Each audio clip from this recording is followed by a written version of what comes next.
When I see MS patients, every visit, I think 3 different questions. And those 3 questions. 1, do they have active inflammation?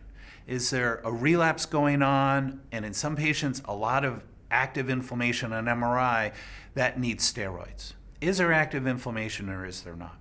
The second is their disease therapy working?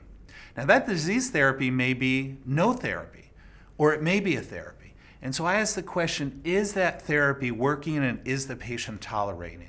And then the third question is, what symptoms were left by their MS that need to be addressed?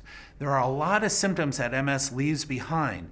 It can be bladder problems, bowel problems, walking difficulties, pain, spasticity, sexual dysfunction, depression. There are many, many symptoms that are left behind MS, and almost all of them are amenable to some sort of treatment, whether it be medications, physical therapy, health psychology.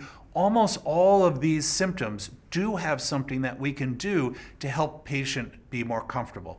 So it's those 3 aspects of MS every time I see a patient. Is there active inflammation? Is the disease-modifying therapy the right one for them?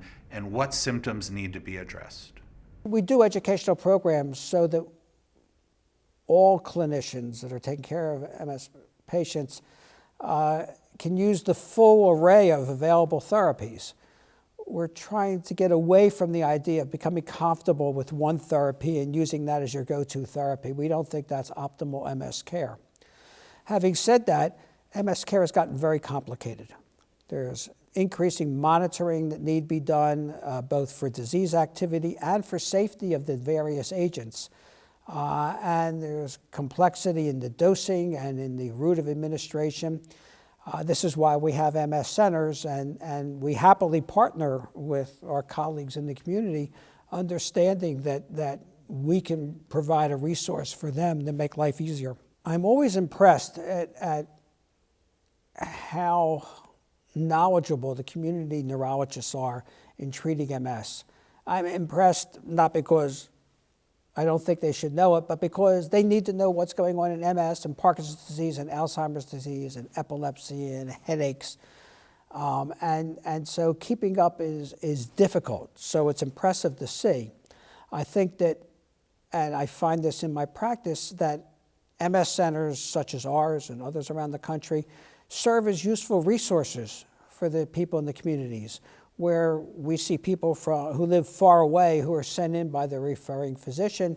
We look over what's being done, we make some recommendations, and they go back home to their referring physician, and we keep in touch and try and develop optimal treatment programs for each individual patient. Shared decision-making is critical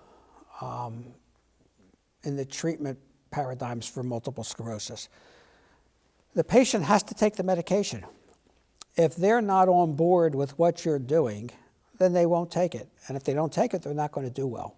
This is why you have that long conversation to see what their belief systems are, what worries them, what would make them feel better, what aspects of the disease need to be treated. You have to make sure that you're treating their symptoms in addition to disease-modifying therapies, because if you only treat disease-modifying therapies and don't treat symptoms like spasticity and bladder dysfunction and pain and sexual dysfunction and spasms and things like that, the patient may get fed up with the therapy, even though the therapy is not really designed to treat the symptoms. But it's important to do that and sort of take a truly holistic approach to what you're doing for the patient.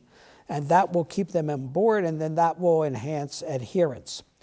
One of the things that we've seen is when individuals on a disease-modifying therapy come in with a flare-up, the first thing we ask them is, are you really taking your medication as it was prescribed?